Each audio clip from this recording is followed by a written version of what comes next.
It's game 3.1 of the season. It brings us to Gov Fuller Field here in Falmouth in a date with the Falmouth Commodores. Welcome to a pregame Tomahawk Talk. Calvin Christoforo, Daniel Coates, and Reeves Jackson. And Daniel, I usually start with you, but I'm going to go to you tonight to start, Reeves.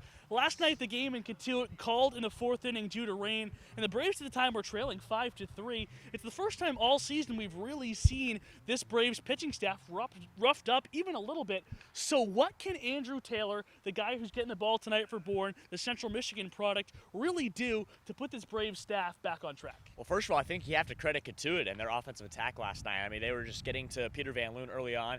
Obviously, Peter Van Loon was leaving a few pitches over the plate, so you'd like to see Andrew Taylor kind of fix those issues a little bit.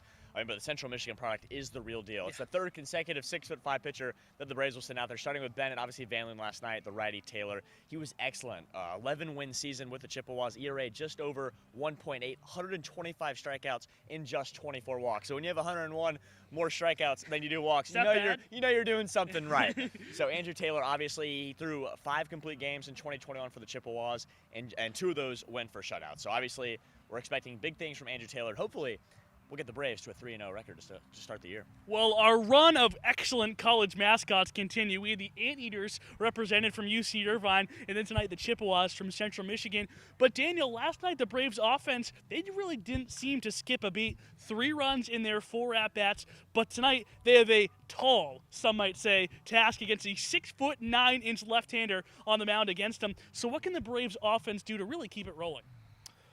Well, what I was impressed by with the Braves, and they got it rolling after the first 4 batters. Jake Smith from Miami struck them down, the first 4 batters that the Braves set out there. So there was reason to be frustrated if you were in Harvey Shapiro's squad. But what I was really impressed by was how they bounced back. Not a huge performance by anyone, but a very balanced attack offensively. Zach Agnos with an RBI, Dalton Rushing with an RBI. So what I want to see is them continue to also be a menace at the plate and get that pitch count up if they're going to be striking out or not getting on base, just to wear down that pitcher. And, you can wear down that 6'9" that we're going to see.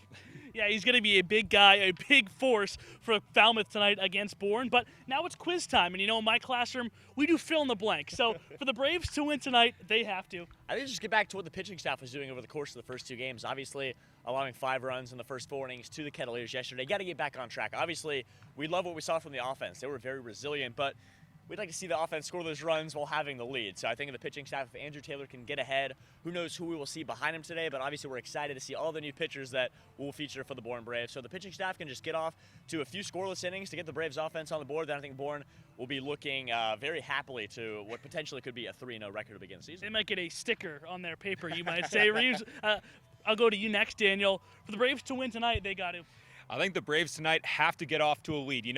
They proved to me yesterday that they can battle back from a run deficit and from a 2-run deficit. That's the first deficit that they saw all year. But you got to get back to your bread and butter. Get out to an offensive start early.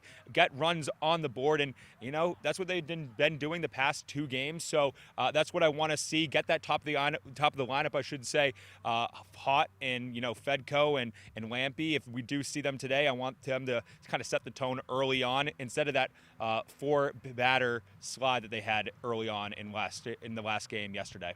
All right, well, a couple of undefeated teams going at it here at Gov Fuller Field. The Commodores at 1-0-1, and of course the Braves at 2-0, looking to improve to 3-0 on the young season. First pitch is set for 6 o'clock tonight, but you can join us for our pregame show before the Bravos, which will get you started at 5:40. But until then, as always, go Braves.